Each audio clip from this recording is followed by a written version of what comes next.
Riffs are too repetitive, the lyrics make no sense. All the songs are B-sides and the cover art's a mess. There's so much here to tear apart.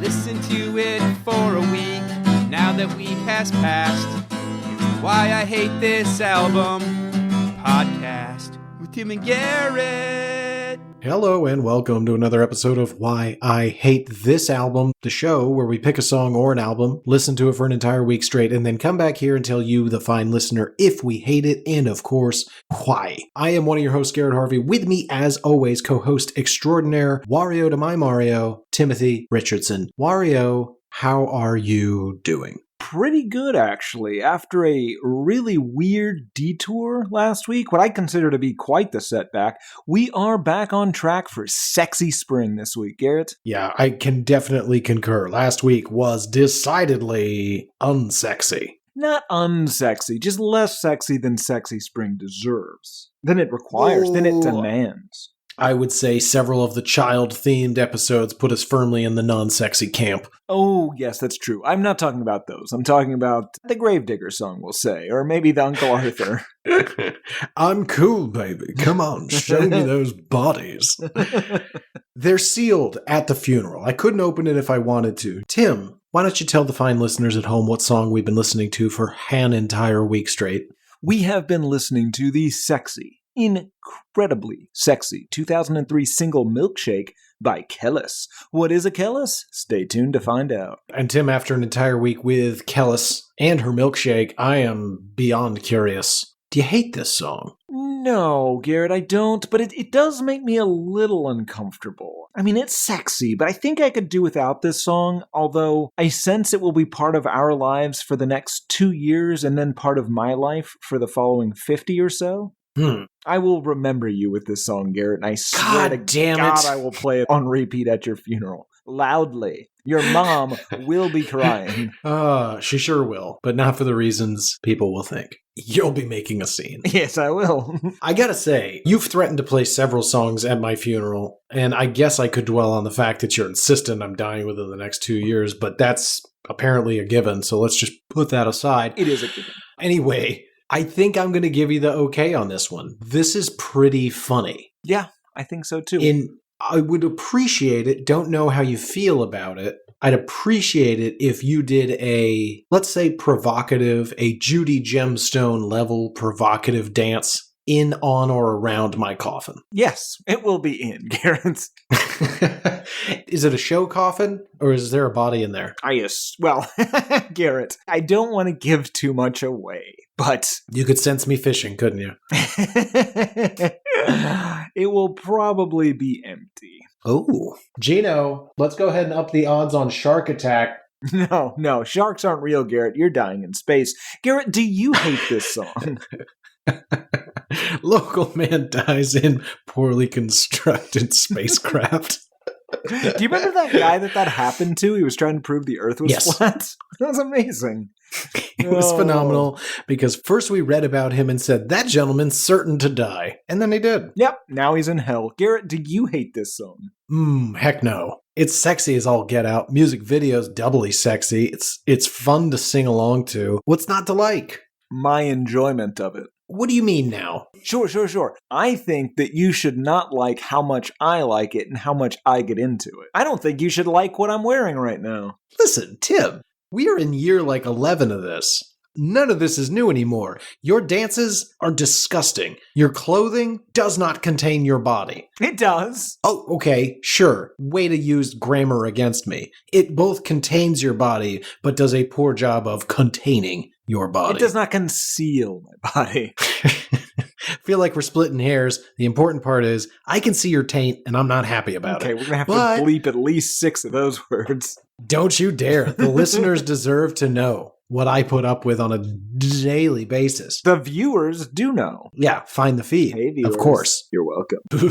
All right. Disgusting. So you don't hate it. I don't hate it. What's your history with it? I'm taking this thing over. Oh, boy. It's a coup, Garrett. You can have it. I have heard this song, I don't know, 200 times. 300. It was on a bunch when it came out. I've never actively sought it out, and I don't know that she has a single other song that anyone's ever heard. How about you? Oh, this is something I've heard hundreds, if not billions of times, without ever once trying to hear this song. I am very familiar, but again, like you said, I've never heard, to my knowledge, anything else she's ever done. I could not tell you anything about this song other than a couple of lines of the chorus. I could not have told you who or what a Kelis is. Yeah, so this is something I've overheard, but again, up to and including 1 billion times. I was surprised. Well, I guess I'm getting ahead of myself. I was surprised at how many of the words I know to this song first time through. More so than just the chorus. Yeah. Interesting. Kinda. We'll get into it. Anyway, okay, you don't hate it, I don't hate it. We have more or less the same history, involuntary exposure, ad nauseum. That brings us to artist history, and I am very curious, Tim. Take me on a journey, help the listener understand, who is Kelis, and how did her milkshake come to be? Well, Garrett, without giving away too much of our present physical location for our asshole listeners who continue to swat us, the Lady of the Week Kelis was born Kelis Rogers approximately 1.5 blocks from where we are currently sitting in the Frederick Douglass Public Housing Project, the one, of course, that's located between and one. Okay, you've been wildly specific. Yes, and she was likely one of those kids that bully me on my way to get Vietnamese food at Saiget. That is, Saiget, the unique Vietnamese cuisine. Is that the one next to the Pizza Hut? No, it's down the street. Oh, okay. We should stop going to the Pizza Hut. Yeah, no, it was funny as a goof, but now I think it's just a place we go to get pizza now. Yeah. And it's terrible. Yeah. We should probably bleep at least a little of exactly where we live. Or not. I mean, come at us, listeners and SWAT team. Our interns are armed to the goddamn teeth, hopped up on a Why I Hate This album proprietary mixture of cocaine and gunpowder, and they are prepared to die for the cause. Mostly Garrett's cause, to be clear. No, wait. Okay, I just got to point out everything that Timothy Richardson says here on the WIHDA podcast is meant for comedic purposes only and is not a real, actual, or factual legal statement. Please don't come, quote, at us. We don't want to deal with you. But if you do, you don't want to. You don't want to, Garrett, because these guys are armed to the teeth and they don't even know where they are. We just point them in the direction of intruders. You make things so difficult. Please just read your history so we can move on. Anyway, Garrett, she was born in 1979 to Kenneth and Evelys Rogers, who named them Kelis as a portmanteau of their names, which is a terrible way to name a child. Garrett, picture this. We finally get approved to adopt children from China, and we name them Gam or Tit. Come on. I mean, there's so many terrible ones. You could be Tarrant or Timit. Okay, that one I kind of like. I like Timit. Gam, Gim, Tit. Tarrant. Did I say Tarrant? Yes, you've said Tit. Gets terrible. Gat. All of these permutations are just horrid. Don't do this. Well, most of these aren't following the rules of their name, so I'm going to move on. Her dad was a Wesleyan... I think it is. Okay, her dad was former Wesleyan University professor, jazz musician, and Pentecostal minister, so I assume there are a lot of venomous snakes and inerrant Bibles just lying around their house. And her mom was a fashion designer. She sang in church choirs, played piano, saxophone, and violin. And she went to what sounds like a pretty nice private school on the Upper East Side, but she was semi-troubled as a child. She fought with her mom, shaved off all her hair at 13, and was kicked out of the house at 16, although she finished high school at a performing arts high school. Right after she graduated, she performed on a song by Gravediggers, and then someone introduced her to Pharrell Williams and Chad Hugo, aka the Neptunes, aka that made Justin Timberlake look like a real asshole a few weeks ago. That got her a record deal at Virgin immediately, and basically she gave Pharrell and Chad 2/3 of her publishing royalties, which is, and this is true, a real Chad move. Yeah, but they did write most of the music and songs, so. Yes. She immediately recorded the album Kaleidoscope and released it in 1999. It did okay. It hit 144 on the US Billboard 200. I mean, it was seen as a disappointment in the US more so than in Europe. It did much better in Britain and Europe. She won a couple of awards there and got to tour with her buddy Moby and got to collabo with Old Dirty Bastard. Well, that's a weird mix. Yes. Due to some very middling success in Europe, she was able to release a sophomore album there, Asia, and Latin America in 2001 titled Wonderland. But unfortunately, Garrett, the US had just gone through the trauma of 9/11 and was really not ready for Wonderland. And also, Kelis got kicked off of the US arm of Virgin Records after her first album did not do very well there. So it was released in Europe but did not get a US release date until 2019. Unsurprisingly, this did not do well, given that it was not released in the US for 18 years. And by that point, nobody cared about albums. Or Kelis. No, God, no. She said that she made no money from sales in these first two albums. I guess that all went to Pharrell and Chad. And she said that Pharrell put himself as a songwriter on songs he definitely did not write. Allegedly, these are her words as quoted on Wikipedia, not mine. Doesn't sound like the Pharrell I know and love. Right. She did a few more collabos and was briefly managed by the, according to Garrett, completely innocent Puff Diddy Daddy. Now, no, please don't say that. I gotta just dispute that. I'm just saying he's innocent until proven guilty. I didn't listen. I'm just going by what you said before we hit record. No. If you want to say on the record you think he's guilty, that's fine. I'm just saying. It's not what you're saying all the time. Anyway, Garrett, I'm sure everything was on the up and up there, but Diddy Daddy allegedly used to enjoy eating chips and salsa off of nude humans. And let me tell you, as someone that heard of this for the first time this week and thought, hey, I have a navel. How bad could that be? The answer is extremely bad. Garrett, the combination of rough chips and spicy salsa led to some pretty severe internal burns. Also, I'm way too salty. That didn't taste good. Oh. Yeah, I know. That's what I'm saying. I'm glad I missed this experiment. She finally found some mainstream success in the US with her third album and first gold album in the US. So she, again, not doing very well. Tasty, which featured the Song of the Week, released as a single a bit before that. Both of these were released in 2003.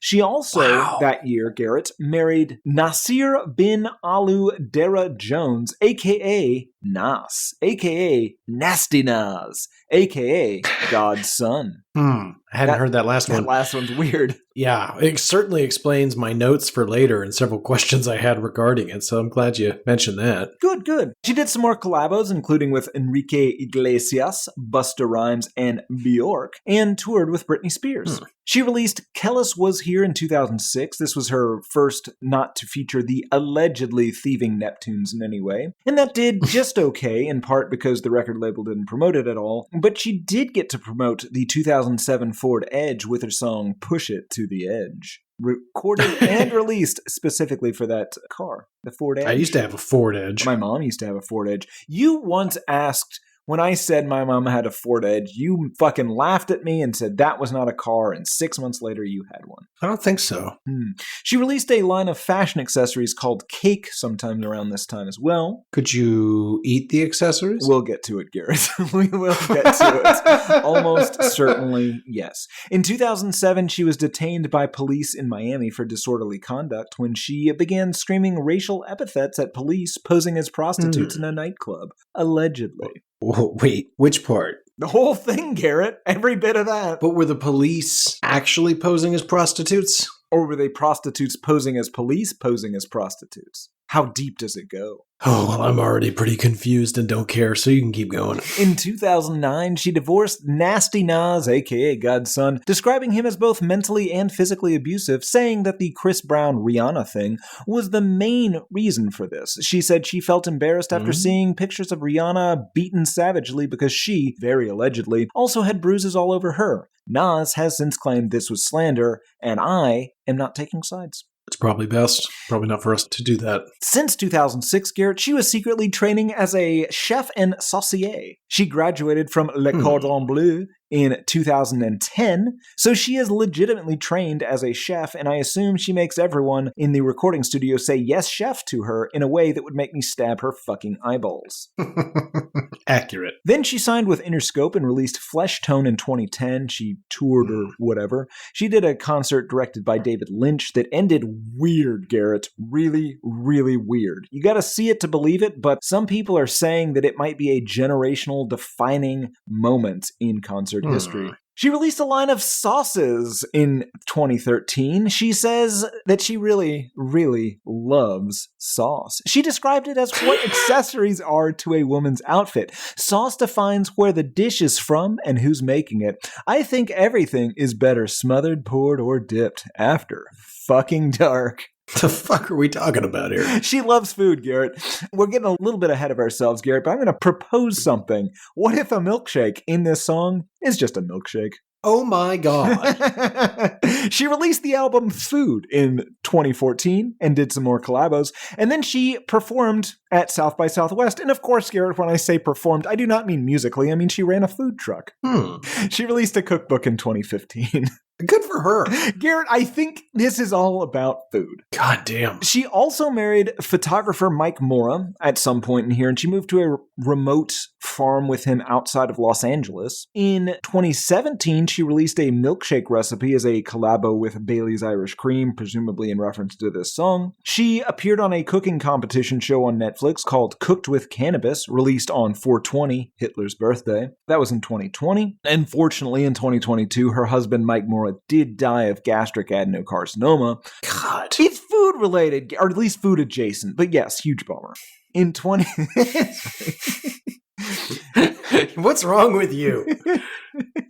Laughing at a man's stomach cancer. In 2023, she toured Europe and released Milkshake 20, a celebration of her finest and, despite the history I just gave you, possibly only song, Le Fes. And a milkshake to you, sir. All right. Good history. Weird.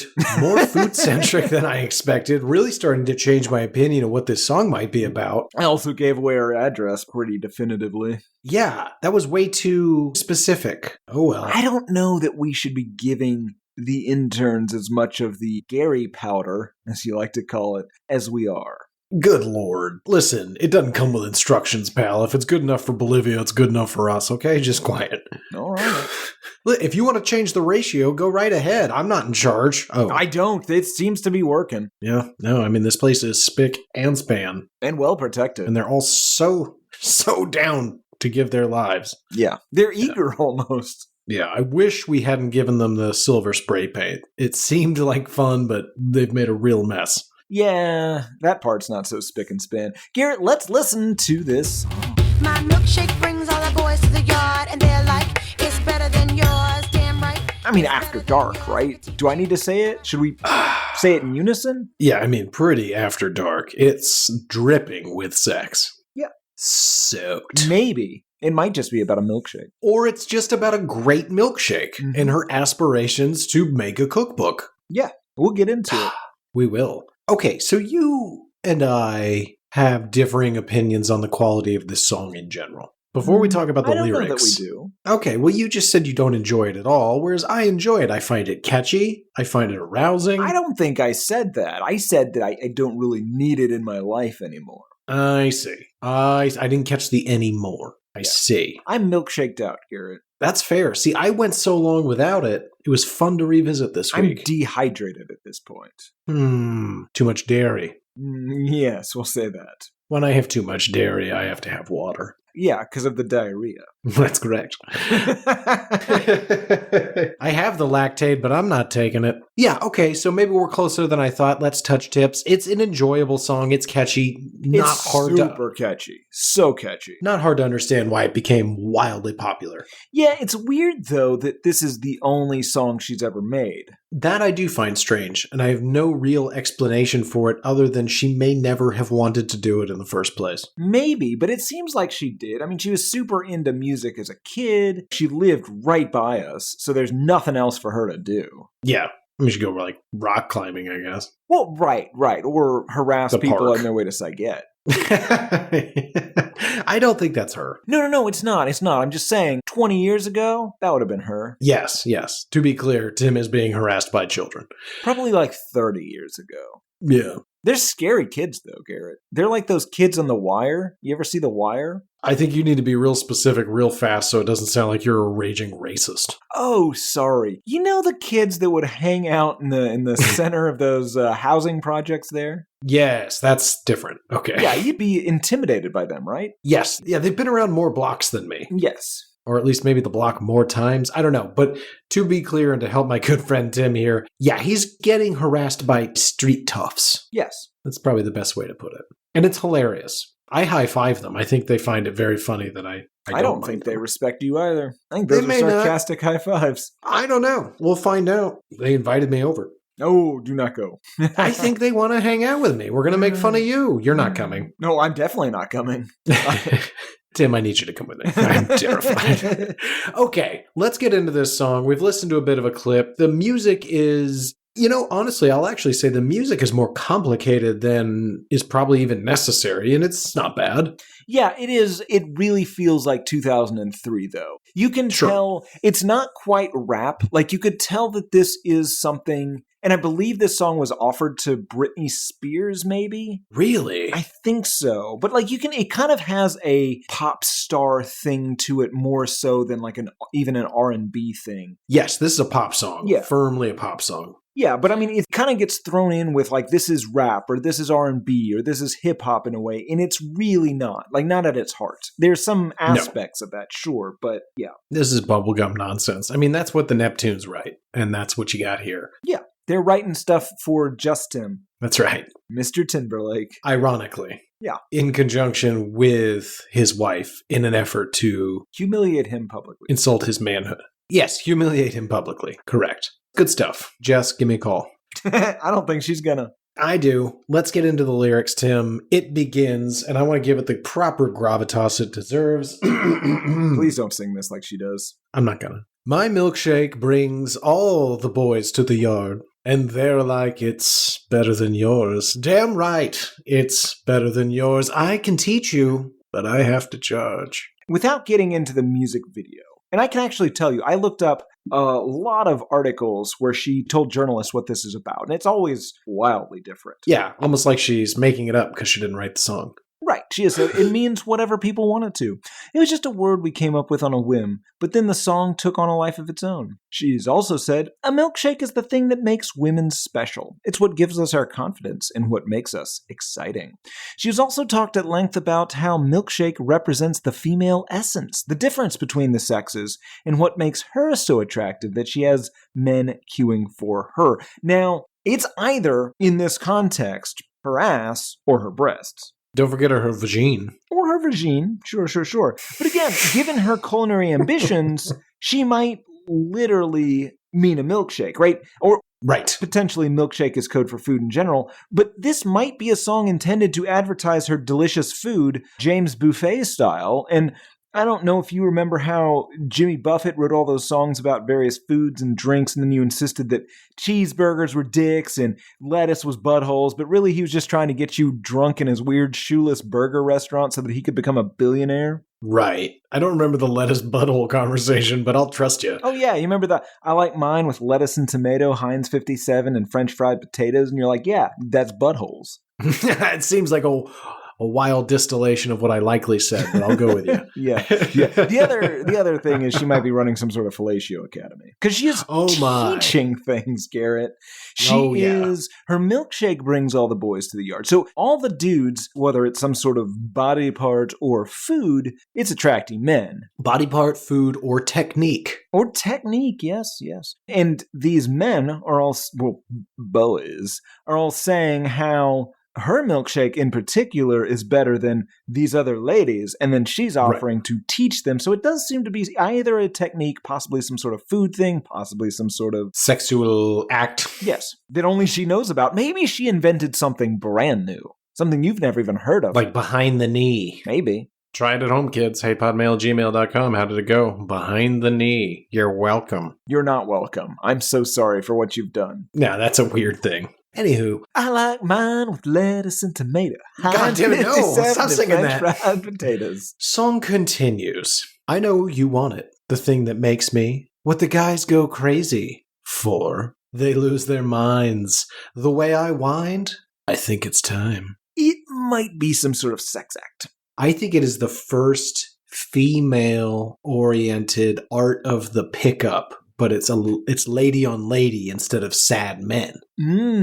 Okay. So picture this, Tim. There's an older woman sitting in a bar, sort of what's her face? Kathleen Turner type, right? I know it well. She sits down, and a younger gentleman, that was a weird response. We're going to move past it. A younger gentleman buys her a drink, and then he slides over. Hello. Why don't you meet me in my hotel room in 20 minutes? And then, she gives him a key. Up he goes. She turns around to see a table of 3 single ladies, jaw on the ground, and she says, I know you want it. The thing that makes me what the guys go crazy for. They lose their minds the way I wind. I think it's time. And so what she's saying is that was all a grift. Like, she knows that guy.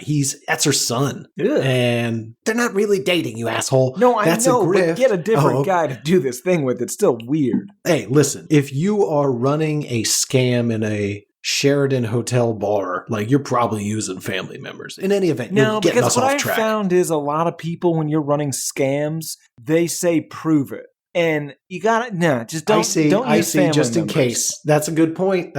Yeah, use a good buddy, a podcast buddy, if you really have to. Shut the fuck up and let me finish my thing. You psycho. It was all just a pitch so that she could sell them on her seminar, set of books, whatever, on how to pick up men. Oh, all right. Or possibly make a milkshake. I don't think that women need this seminar, but I like where your head's at. It's funny. Maybe that's the thing. They don't. And she's just pitching this wildly and never gets. So that's why she is so confident to the point of braggadocio in this song, is because she's overcompensating, because nobody ever signs up for this seminar. That's amazing. Women, you don't need this. That's true. You really don't. But it could be if they want to pick up super hot dudes. No, still. Interesting. Then we get to the pre-chorus, which I'm a big fan of. She says, la, la, la, la, la. Warm it up. La, la, la, la, la. The boys are waiting. More la, la, la's. Warm it up. The boys are waiting. And then we get the chorus again. Hold on. We don't do this too much anymore. I'd like to read a Genius annotation for this warm it up bit. Okay, and I think we do it at least once an episode, so I don't think you can keep saying that. That's not true. We've just done it a couple times recently. At first, this might seem like a strange lyric. I mean, why would one warm up a milkshake? But there is actually a solid triple entendre here. Kelis is first playing on the idea of warming up the boys so that she can finish them. Also, when the boys do finish, I imagine that Kelis... I already know what you're going to say, you gross boy. I imagine that to Kelis, it feels like having a warm milkshake in her mouth. Then, of course, you didn't know, did you? I didn't. Then, of course, you have the usual connotation of higher temperatures to physical attraction and sexiness, e.g., it's getting hot out here. So Kelis is basically imploring all the other girls to, quote-unquote, get their freak on, or, quote-unquote, slut it out, to use the parlance of our times. Wait, slut it out or sweat it out? Slut it out, Garrett. That's not an expression. To use the parlance of our times, it is. Okay, girls, let's really get out there and slut it out. I want to go where they're going. Nope, you don't. No, you don't. You don't. Song continues. I can see you're on it. You want me to teach the techniques that freaks these boys. It can't be bought. Just know, thieves get caught. Watch if you're smart. Interesting. So maybe, okay, so here's the thing. She has sent this guy upstairs. Let's say it's an actual mark. Okay. These women are just like, whoa. And she is telling them, listen, I can teach you this. I'm going to go up there and rob this guy. I'm not going to bang him. He's up there nude. I'm going to take all those clothes and whatever money he's got in his pockets or, whatever. I don't really know. I have a snub-nosed revolver in this purse. I'm going to get up there. He's going to be naked, half hard. I'm going to point this thing in his stupid, pretty little face, and I'm going to take his shit. Yeah. Nice. You said it really confidently and succinctly. Like, there's no editing there. Like, he just had that. Well, I'm just saying, like, you did a good job of setting the scene. I felt inspired and really just went after it. Are you complimenting me? I'm unsure. I am, yes. So, okay. But yeah, so she's giving, like, right, thieves get caught. You have to watch if you're smart, right? You have to do this.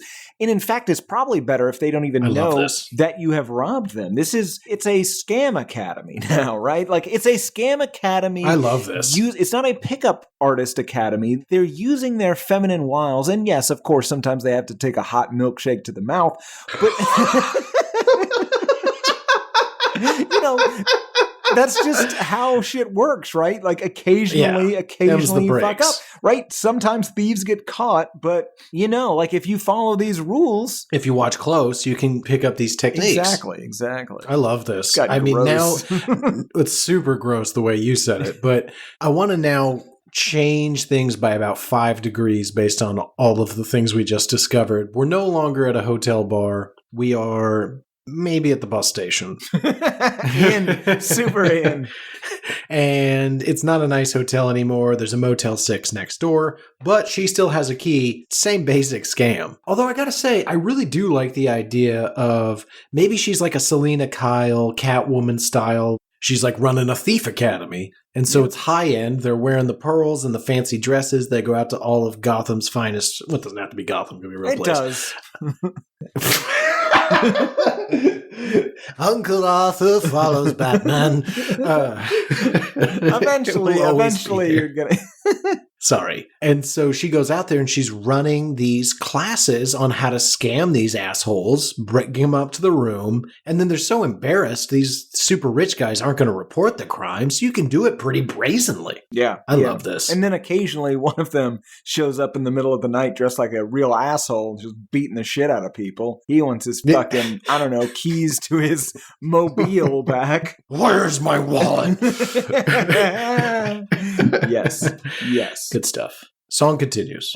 Oh, once you get involved, everyone will look this way. So you must maintain your charm. Same time, maintain your halo. Just get the perfect blend, plus what you have within. Then next his eyes'll squint. Then he's picked up your scent. Right, so I think it's about you have to let the guy think that he's running the scam on you. You walk around the corner, and then this lady's there, same snub-nosed revolver, pressed right behind that ear. The place Garrett calls the sweet spot, because, they can't just swing bounces at you. around a little bit there. Yeah. Doesn't escape. Just gets in there, mixes up your brain, and then you fall over. Oopsie. Yeah. And plus, if you're not actually going to shoot them, they can't swing or grab the revolver from that point. It's just, it doesn't really work. Also, listeners at home, right now, just take 2 fingers and press on that little bump behind your ear. It's sensitive. Imagine cold steel. What, Tim? You, again, set me up. You painted the picture. It's improv, buddy. What is your job? What is your problem? We've been over this. No, we haven't. haven't. Mics, off mics. I help. People come to me with a problem. Mm-hmm. I help them solve their problem in a methodical and organized manner. With violence. Listen, I can't get into the ins and outs of my contract. Often with violence. No. Okay? No. You're winking a lot. People on the feed. Something's in my eye. There's salt in my eye. Anyway, so we agree that this is a song about a lady that's running some sort of scam academy to use sex to lure men into an alley where they rob them. Yeah. Or possibly Tale as old as time. Some sort of cooking academy. Oh, yeah. Or she just had a desire the entire time to be the queen of food TV. Yes. I think she'd be great at it. I agree. She's very charismatic. And if she does those dances while cooking, I think she could rule possibly the earth. America. Yeah, right. I'd watch.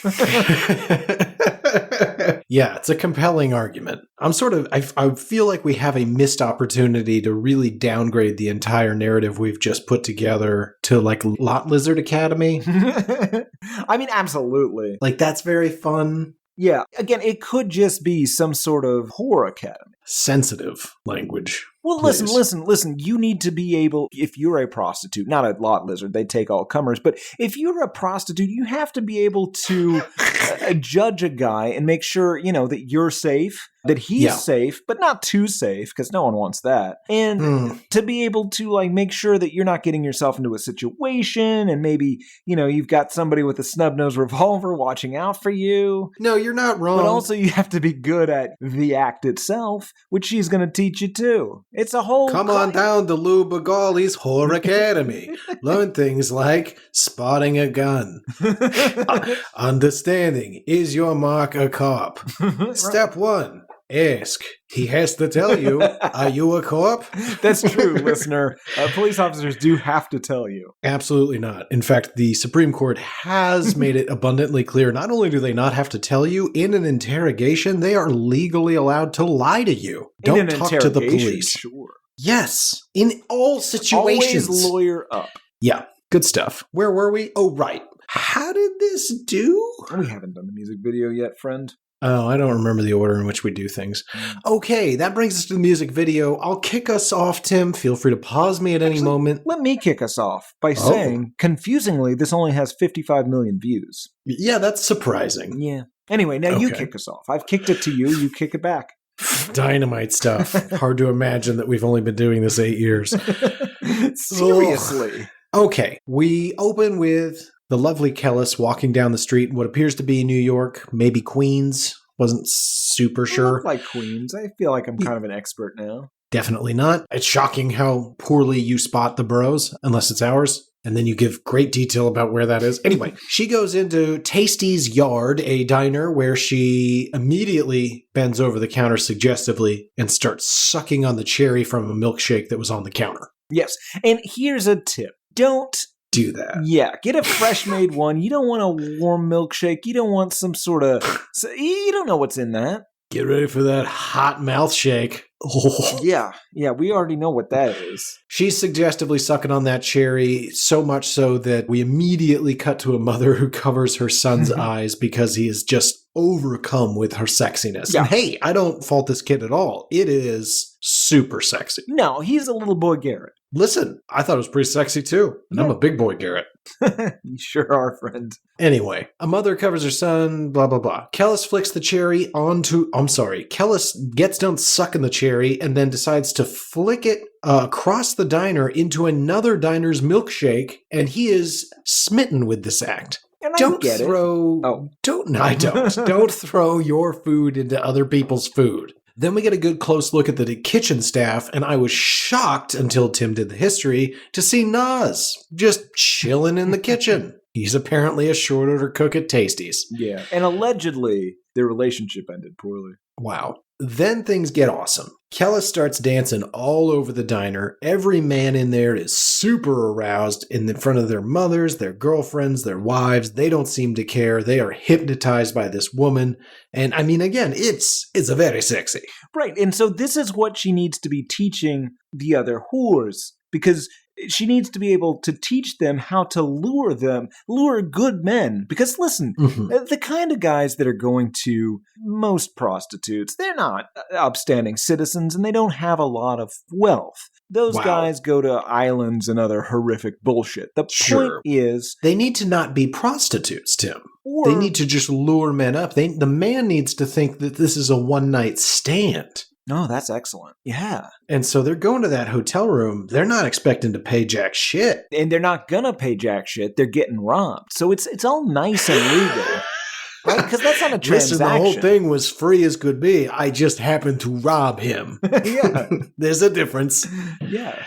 There is not. That's not true. There's a difference in how you get charged. That's true. Okay, keep going. This is where we introduce what I refer to as the milkshake dancers. They do the chair routine where they're all dancing on various stools, and I was super into it. And then more men begin to appear at and around the diner for her milkshake. It's so bad, Tim. It gets to the point where men begin stacking up in little corners of the diner outside, peeking in to get a glimpse of her milkshake. It is very strange, which begs the question, why not go inside? Right. They're like moths or possibly some sort of World War Z extras. Yes. I agree. Then Kelis goes into the kitchen and pulls some hot buns out of the oven in front of some random cook that we don't ever see again. He's into it, though. Then there's another dance routine with the milkshake dancers. Somehow we're in a larger diner that is not the diner we've been in the entire music video, but don't worry about it. Yeah, then no one's paying attention. You're paying a lot of attention, but no one else is. Sure.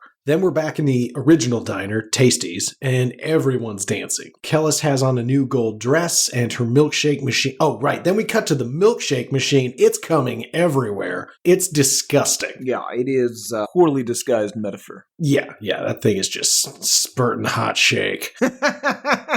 Gross, dude. After Dark. I assume we played the After Dark theme again. I apologize if we forgot to. I'm certain we didn't. I might have deleted it and put the original just as a goof. Suddenly we cut to Nas, and I gotta say, until we learned this recent revelation, this accusation by other people, not us, I was really amused with Nas because the whole music video, he seems confused by the whole affair, remains in the kitchen making eggs. Yes. And I think there's that's a because... freak off. Right, this is his milkshake, right? She's directing her milkshake at all these other people to... Maybe he's in charge. He's some sort of, I don't know, Casso character, which is a reference for only you. Maybe everyone else. Have I put it on Instagram? Who knows? But yeah, maybe he is just there. You know, like sometimes you'll see the big bad in a movie, like a gangster movie. He likes to garden or... do flower arrangements or something while everyone else... Like slicing the garlic in Goodfellas with the razor blade. Exactly. Yeah. So he's there and he's making eggs while his milkshakes are out there collecting those wallets from those men that are now chained up in hotel rooms. Good God. What if they're harvesting these men for much more nefarious reasons? What if it's... Oh, I like that. Because we went super traditional. Snub nose to the face, maybe a couple pistol whips, give me your keys, your wallet, your phone, and away we go. But what if it's some sort of, I don't know, human cattle thing? Yeah. I don't even fully know what I mean by that yet. Let's explore it. I'm hoping you mean they're harvesting organs and not harvesting milkshakes from these men. Oh my God. It's an international semen exchange. Please kill me. It milks me 24 hours a day. Jesus Christ. I'm bleeping all of this, Garrett. Don't you dare. It milks me 24 hours a day is WIHTA gold. Disagree, but go on. Tell me more. Nas seems confused by the whole affair. He continues making his eggs, playing it cool until the very end when everybody leaves and Kelis comes to Nas and they split a big old glass of milk. Yeah, gross. It's weird. Maybe the whole thing was about Nas and his milkshake bringing her to the yard. No, I don't think so. She does blow bubbles in a milkshake through a straw at one point, and I really don't like that. No, it's provocative. Tim, how did this do? Well, Garrett, despite being frankly ubiquitous on the radio, this thing only sold 883,000 copies, somewhere in there. So it's certified gold. It did hit number 3 on the US Billboard Hot 100, number 2 in Australia, but number 1 on the Australian Urban chart, which seems poorly named. Number 38 on the Austrian 3 chart, number 4 in Croatia, number 12 on the Finnish Suomen Virallinen lista, number 1 in Ireland, number 5 on the Swedish Sverigetopplistan, number 22 on the Swiss Schweizer Hit Parade, and number 6 in the Dutch. For my own education, are we talking the single or the album on which it appears? The single. Wow, that's pretty good. Yeah. No one bought the album. Oh, that's less good. I assumed like half as many bought the album. Maybe, but not in these other countries. Fair. Okay. What did people think of it? Well, Garrett, there are 78 total ratings on Amazon, 4.5 out of 5 stars on average, 75% 5-star, 4% 1-star. Megan from 2021 said, "It's an intriguing song. I burned it to a CD along with several other songs. 5 out of 5 stars. That's a terrible review. Little TX Lady 411 2016 said, "Got it for my teen son to do a dance number to. It's not horrible, but the kids like it. Good version though, no profanity. 2 out of 5 stars. Should you tell her or? Little Texas lady, your son is a homosexual." And that's totally cool. Yes, absolutely. I don't think you get that. She does not know. So I went to the YouTube comments, Garrett, and I hate to tell you, but I believe that a bunch of our listeners have begun commenting on YouTube. Because I'm White Dude from 9 days ago said, "I was 96 years old when this song came out, and now I'm dead. It's funny how time flies." Didn't we just make this joke? Rizzy Lyricist from 6 months ago said, "I used to listen to this when I was 63, and now I'm 17. This will forever be a classic." I hope that's not the results of dementia. Fair enough. There were a bunch of people that did comments, and I'm going to read one of these. There's a lot that are variations on this, but "My condensed vibration milk serving attracts all the grown adult males to my land, and they claim it suffices your beverage." That's right, it suffices your beverage. There's a lot of people that thought that was pretty funny. But, Garrett, then I have a review that I'm pretty sure was written by Cormac McCarthy. Okay, lay it on me. "She hadn't made a milkshake in years, for fear that they'd return. She starts the blender reluctantly, and in the distance, the screams. The boys had returned. They were coming to her yard." So it's sort of a 28 days later situation. Yeah. Have we talked about the fact that 28 years later is coming out shortly? We haven't. Should we? No, I think that sums it up. Did you know that? I did, yeah. I'm excited about that. Yeah, they were fun. I like that Cillian Murphy fella. Yeah, I don't know if he's in the new one. I don't remember. Did he die at the end of the first one? Don't know. Or second one? Maybe he'll be back as some sort of zombie. Oh, spoiler, it's about zombies. I don't think you have to say spoiler for that. Anyway, who's this for? Boys, Garrett. This song is for boys.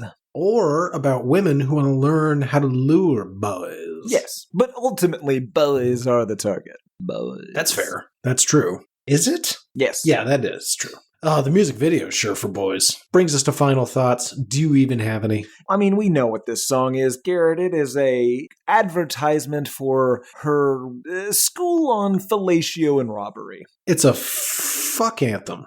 Yeah, it is that. Good stuff. All right, Tim. I'm going to ask it. Do you hate it? No, I don't. What about you, Garrett? Do you hate it? Oh, of course not. Kelis, keep on Kellisin. Tim, that brings us to listener mail. Would you like to go first, or should I? Well, Garrett, I have 2 this week, or possibly 1, depending on if you have one of mine, so I think you should go first, and then I will pick up your slack.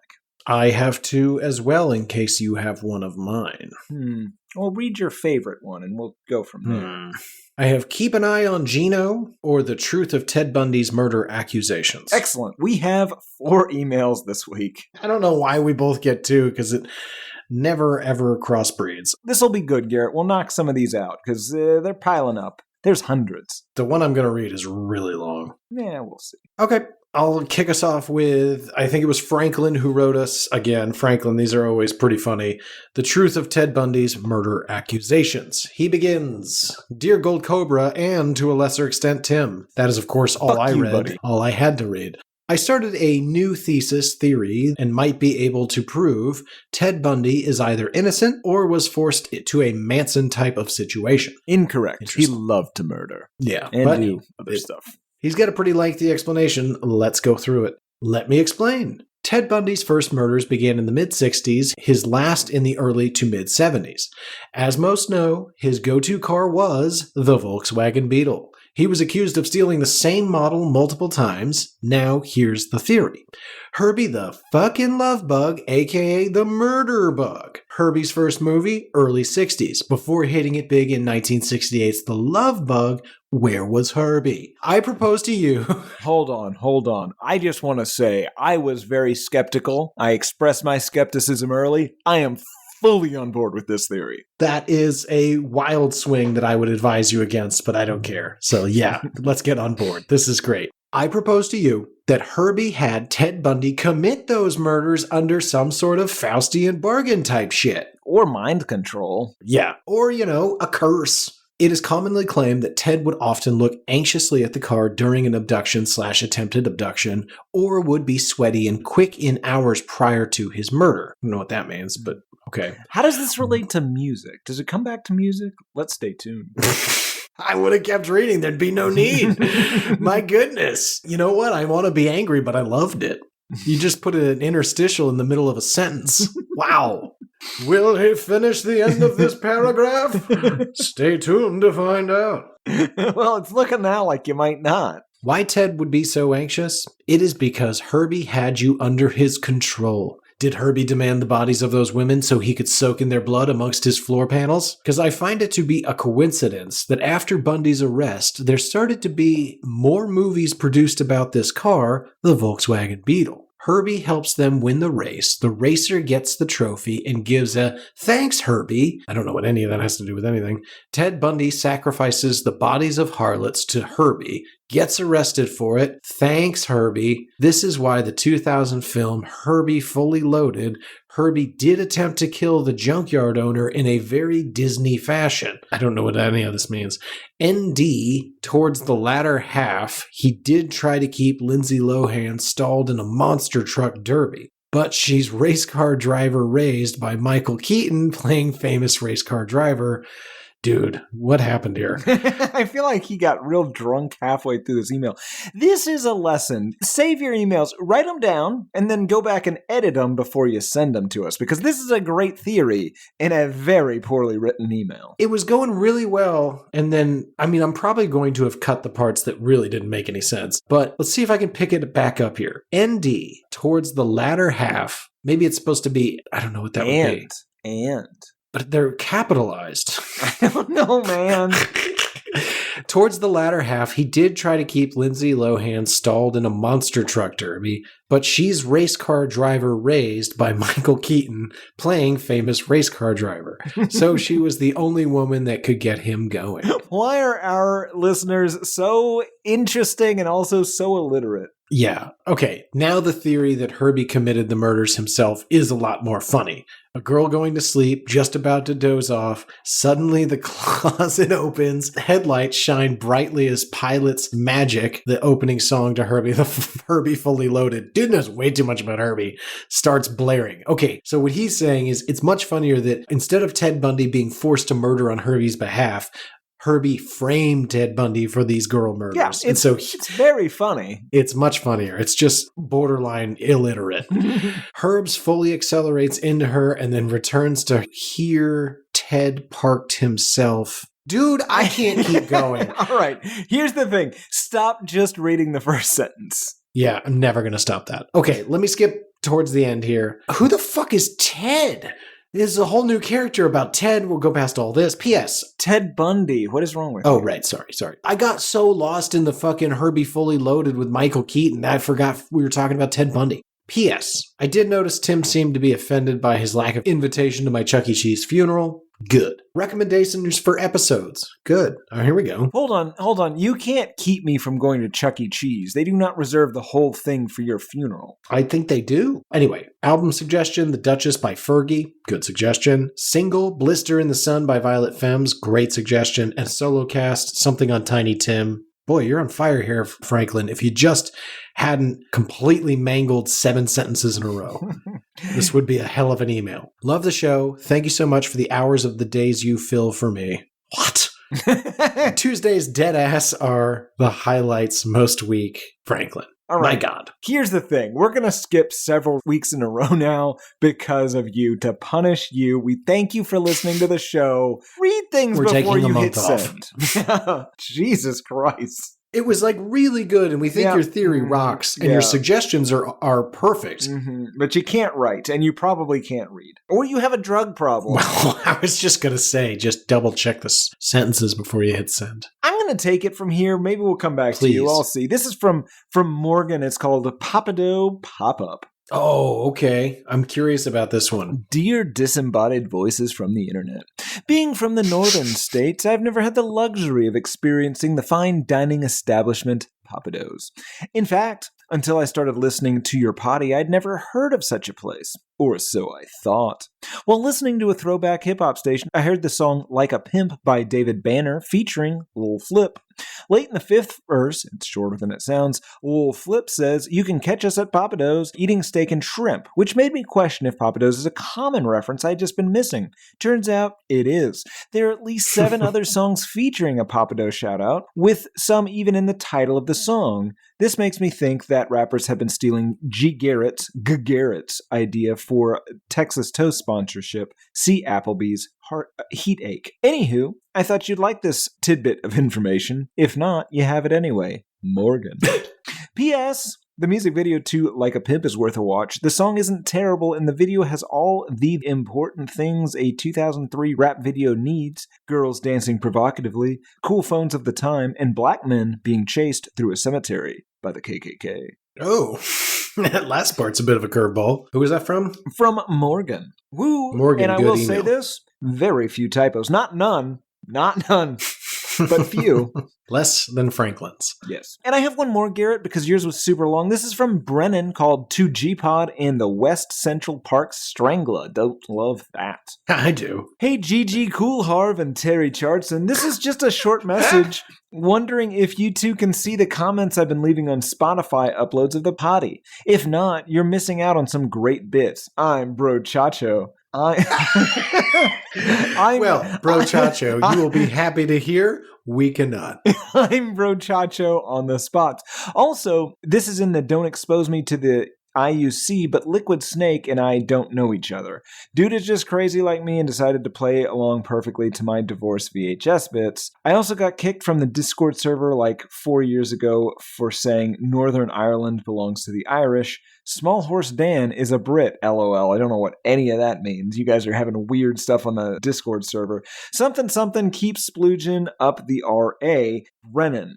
We have not seen any of these Spotify comments. However, I did download Spotify, and Garrett, next Prepisode, maybe something we should do is read these Spotify comments, because there are many of them. I happen to use Apple Music, and you use what, Amazon? I use Apple for podcasts. Oh, yeah, I guess that's fair. I guess there are comments on the Apple podcast. God, we really are checked out on the whole social business. Yes. I'll read, maybe, if I remember. I cannot guarantee I will remember, but I might have some Spotify things to say 2 weeks from now. If you guys can stop feuding about the British Isles, can you let this dude back on the server? It just seems like the stupidest reason. Well, okay, let me backtrack. I don't want to get blown up. It doesn't seem like a conversation that needs to happen on our Discord server. I'm just saying Northern Ireland and regular Ireland shouldn't belong to any Irish people. Excuse me? To the sea, Garrett. You want to go Lex Luthor on it? Yeah. Just sink it into the ocean? Interesting. I hate you. That's my homeland, you cunt. You've never been there. I've seen it, though. You've seen pictures of it. It doesn't matter. No, I was standing on the shores of Wales looking and going, is that Ireland? And they said, yes. It was not. Oh. Yeah, sorry. Now I feel like a fool. Great stuff, Tim. Any other emails you want to say? I've got a bunch of long ones, but probably don't do that. Save that for later. Yeah, I've got one for next week. We will move on then to Music News of the Weird. Should you go first or should I? Well, since I let you go first, I definitely should, I think. Disagree, but go ahead. Music News of the Weird! In sad but obvious news this week, Garrett, or possibly hilarious news, unclear. But either way, in Diane Warren news this week, we have to get this out of the way. Our girl, Dee Wawa, is officially a 16-time loser at the Academy Awards. Her song, The Journey, from the film The 688, lost to El Mar from Amelia Perez, making her 0 for 16, tying sound mixer Greg P. Russell for most Oscar nominations without a single win. But she will almost certainly take that record in 2026. You go, girl. Now, I can hear you asking already, Garrett. For his part, Greg P. Russell received Oscar nominations for his work on The Rock, Con Air, Armageddon, Pearl Harbor, Spider-Man, Spider-Man 2, Apocalypto, Transformers, Transformers 2, Skyfall, Salt, and Transformers 3, among numerous others. He did get an award, though, one time, Garrett. He got a Daytime Emmy in 1989 for Outstanding Film Sound Mixing for Jim Henson's Muppet Babies. That's who beat her? No, sorry. He also is 0 for 16. Oh, right. He's the one with the record. Yes. I see. I would have said for $1 million before you shared that story that she already had the record. I thought that had already happened. Yeah, one would think. Garrett, what other acquaintances of this show do you have news about? Oh, I'm glad you framed it that way. Noted King of England, Charles I don't know, first? Which Charles is he? Who knows? Tough to say. Surely there's been a Charles in England before. You'd think, but in any event, maybe they never let him be in charge of our days and our nights, right? My story, recorded at Buckingham Palace and set to a broadcast on Apple Music One before this has been released. Apple Music is going to mark Commonwealth Day on Monday, March 10th, 2025, by sharing a playlist of His Majesty's personal taste, along with interviews and anecdotes that associate why he enjoys these artists, their songs, and musings he has about them. On this playlist, expect to see artists such as Bob Marley, Kylie Minogue, Grace Jones, Davido, Diana Ross, and Edith Piaf. What if it was all Iggy Pop stuff? That'd be so great. But like even modern Iggy Pop releases, you're just like, wow. He's a fan. He's a lifelong fan. I celebrate the entire catalog. I have to assume he was listening, or he's aware that like Obama occasionally gives his top 10 songs or whatever the fuck he does at the end of the year, and he's just jealous. I suppose it has something to do with this Commonwealth Day. Who knows what that's about? Tough to say. Anyway, Tim, what other weird fake monarchy news do you have? Well, Garrett, I'm glad you framed it that way. In scam news, if you bought tickets to Fire Festival 2, you didn't. Tickets to the second Fire Festival went on sale this week with a location on Isla Mujeres. I believe it's one of those dinosaur islands near Cancun, Mexico. But the local government wants to assure you they have no knowledge of anything to do with this. Edgar Gasca, the tourism dictate on the island, told The Guardian, "We have no knowledge of this event, nor contact with any person or company about it. For us, this is an event that does not exist. The organizers didn't even bother to approach the authorities. It's very strange because any manager knows that if you're going to hold an event, let alone a massive event, you need to get municipal authorization." He continues, "I think they thought they would just announce it and see if it got traction, then ask for the permits down the path. It's a bit naive." Of course, he said all of that, presumably, in Spanish. But I think that was the failed plan that Woodstock 2019 tried that we called in real time. It's kind of fun. So basically, this is the same rules as the first one in 2017. Don't go. This is not a real thing. For his part, the founder of Fire Festival, Billy McFarland, who was convicted of fraud and served 4 years in prison, is behind this one as well. He said, "Fire 2 is real. My dream is finally becoming a reality." Now, tickets are on sale for between $1,400 and, according to The Guardian, $1.1 million, and promising luxury yachts, diving with whale sharks, and headline acts, none of whom have been announced. They are also promising, my favorite bit of this, a quote-unquote survivalist challenge, which seems like a clever legal technique to make sure that, you know, when you get there and there's none of this exists and there's no infrastructure and you have to barely survive the jungle, nobody can sue them. This is wild. Yeah, last time around, each attendee was awarded $7,220 by a New York court. So, Garrett, what if we invest $1,400 each and kind of like roll the dice, hope we get stranded in Mexico, and, as Garrett likes to say, make some fucking bank? God damn, I do love saying that. Wow. Listen, I'm at times a bit of a smooth talker. You are. Been known to grease the wheels, so to speak, seduce people with my words. And your body. That's right.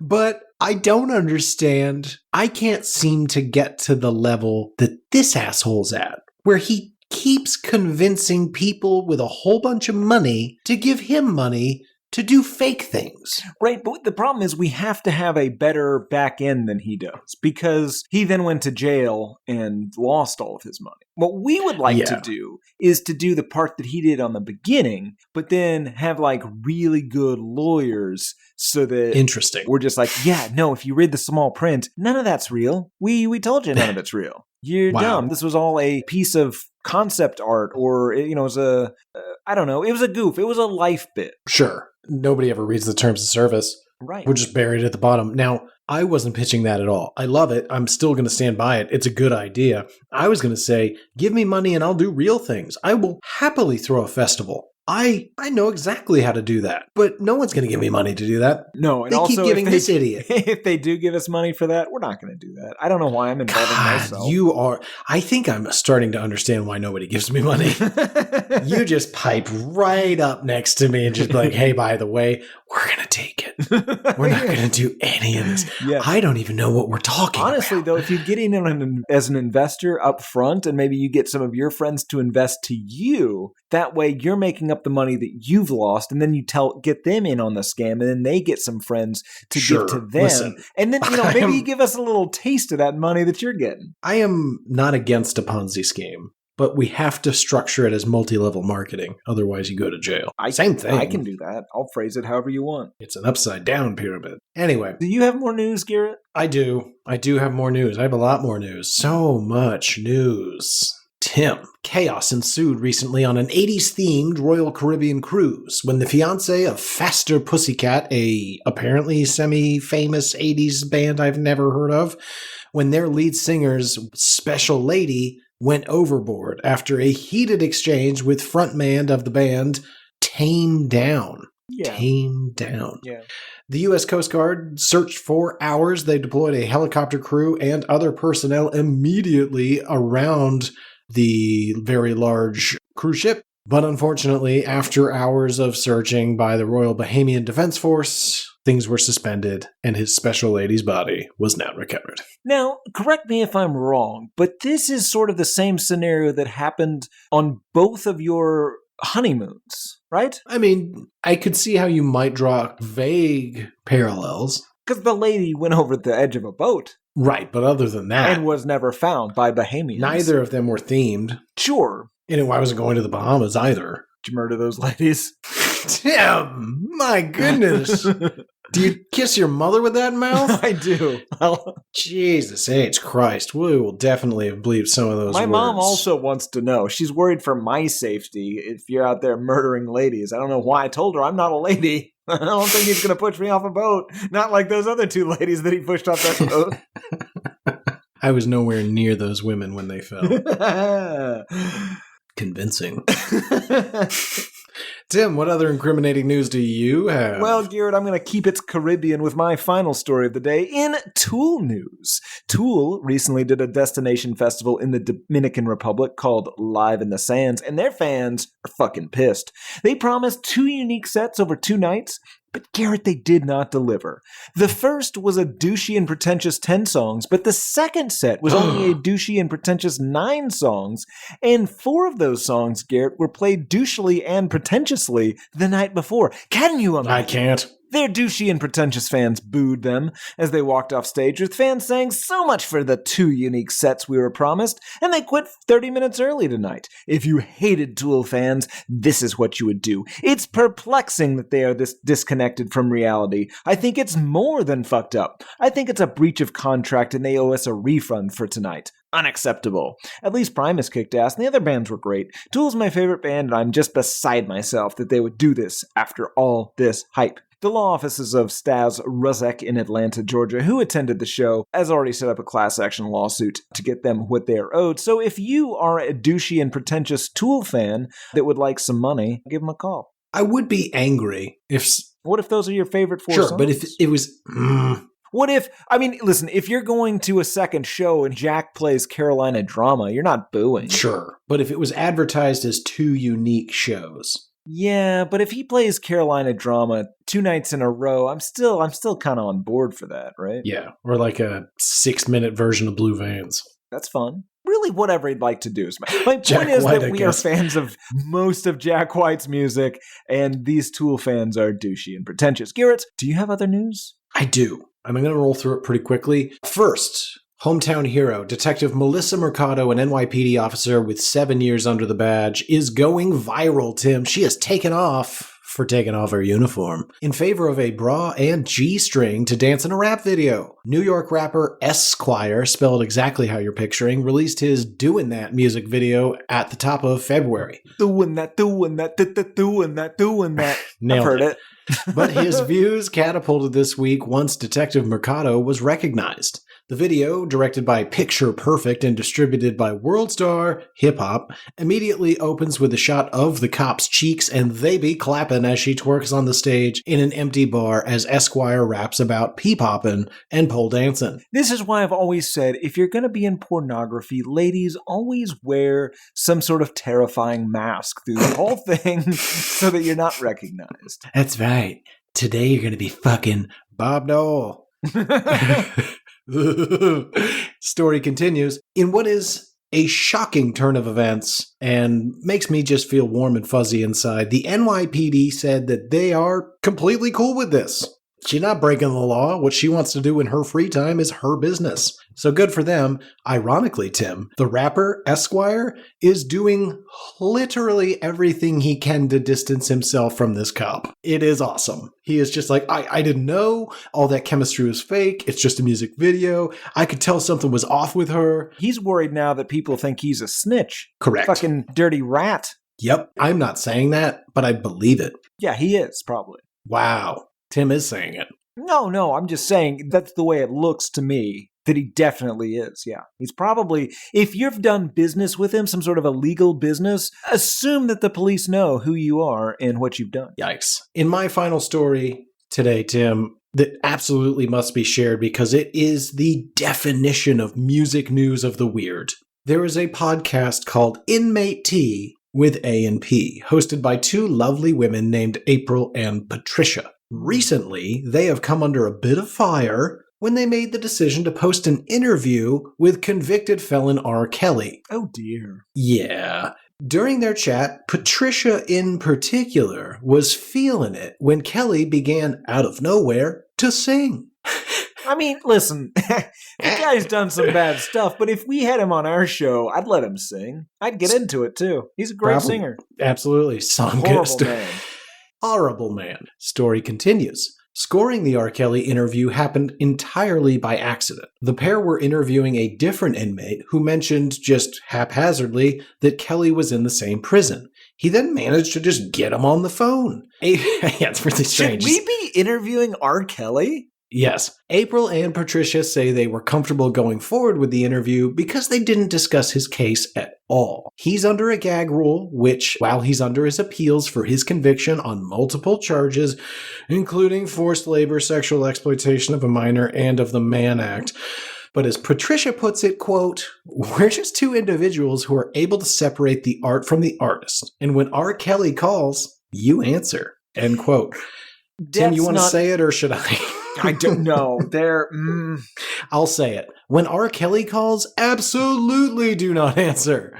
That's right. That's right. Yeah. Unless you're a podcast show that does interviews. I will say, though, I completely support separating the art from the artist, and I completely support that in both directions, right? There are people that are terrible people whose music I love. I really enjoy Led Zeppelin 1 through 4. Conversely, there are very nice people that I really like who make terrible music, and we talk about it on this show, and I have no qualms with either. Yeah, fair enough. Well said. Okie dokie, let's end on a super sad note because that's how we do it here. David Johansen, the wiry, gravelly voiced singer and last surviving member of the glam and post-punk band The New York Dolls, has finally died. He was 70. Finally, you say? Why? That's weird. That's a weird way of saying that. I'm in a tontine with him. Oh, well, then congratulations. No, it's actually for a cursed monkey. Oh, well, then I'm so sorry. Yes. This is really going back and forth. I like this. Roller coaster of emotion. Yeah, my expectations are repeatedly dashed. Subverted, even. Wow, that's why you got to listen till the end, folks. Nobody saw a tontine with David Johansen coming. I did, but that's because I got the notes. I looked through them. Well, sure, you always read ahead in the script. Okay, that brings us to the part of the show where we announce what album we're going to be listening to for an entire week before we come back here and talk about it. So, Tim, draw a magic ball from the hopper and let us know what album we're going to be listening to. We will be listening to something called Anthology. Somebody's written the ant part of it very large.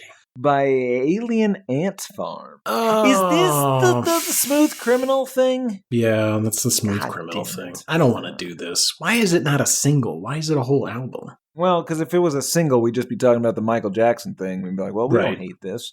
Speaking of separating art from artists, I do not like the music of Alien Ant Farm, but they're great guys. Oh, not where I thought that was going. What a relief. I thought you were going to stick up for Michael Jackson. Nope. He's a bad man. I subvert expectations, Garrett. Left, right, and center. Okay, that does it for this week, folks. As always, you can reach out to us. Find us on hatepodmail@gmail.com or hatepod on Instagram, album hatepod on Twitter. I'm G. Harvey, tweets on the same horrible service. Hatepod.com, that'll redirect us to a site where you can get every episode we've ever done. You can download it. You can share it with your buddies. At some point, we might put on some commercials and some Patreon here soon. I've been getting a lot of emails asking us to please put commercials, not obviously from listeners. Nobody wants that. But this is like real expensive, and we have been paying for it for a very long time. So I think we should cater exclusively to companies that we know that our listeners will not patronize. You know, something that we've... Like exclusively religious and gun stuff. Like, that's a thing. Right. Something that we ethically disapprove of so that we can take their money and give them nothing in return. Like Ivory. It's just like ivory all fresh African I ivory. want to be very clear, Garrett. Not ivory. We do not, in fact, we should not mention ivory again on this show. Sounds like you've been bought by Big Ivory. No, Garrett. You're scared of him. I come from Big Ivory money, and I don't want to talk about it anymore. Let's just leave Wow. it there. My family, and this is true-ish, Actually huge accurate. ivory dealers. That explains a lot. And ivory harvesters. Ugh. Yeah, I think ivory dealers are better than harvesters. 100%. I think you meant to say 100 times. Okie dokie, let's wrap this fucking thing up. I'm not looking forward to Alien Ant Farm. That should have been a prepisode, not an episode. Somebody's Well, getting a talking to after The this. balls speak what Yeah. the balls have. I don't know. There's a saying there. We're done pretty much. Let's just do it. Balls say things, and we do them. This is why we have to have a script, because otherwise I'm just saying stuff like balls speak and You know that old children's tale by the sea. yeah, the testicle one. 7 little monkeys sitting on a bench. Okay, let's wrap it up. That's it, right? I lost all my rhythm. HatePod.com. Is that right? Yeah, HatePod.com. Hopefully it's still up. I'm still feuding with HostGator. It's a whole thing. He's feuding with a lot of internet people. Internet people. That's not what they are. Okay. Reach out to us. We hope you do. This has been a nightmare. Let that guy back onto the Discord server. Other guy, don't talk about Ireland at all. Just leave it off the table. Talk about Palestine. Maybe we can find some common ground there. Something safe. But for this week, last week, and a little bit of next, I have been one of your hosts, Garrett Harvey. I have been the other, Timothy P. Richardson, and surprisingly, today the role of Garrett P. Harvey was played by his understudy, Shia LaBeouf. It's been a real honor.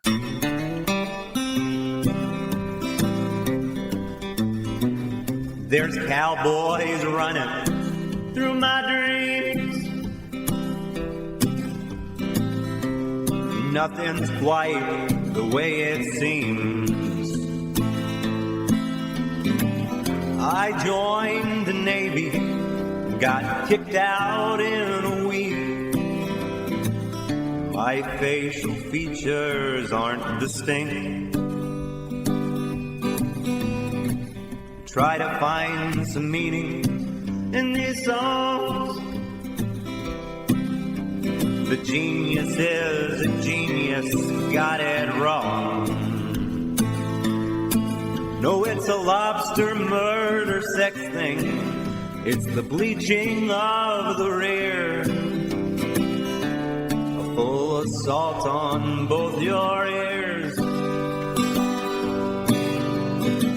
The riffs are too repetitive. The lyrics make no sense. All the songs are B-sides. The cover art's a mess. Listen to it for a week. Now that week has passed. It's the Why I Hate This Album podcast with Tim and Garrett.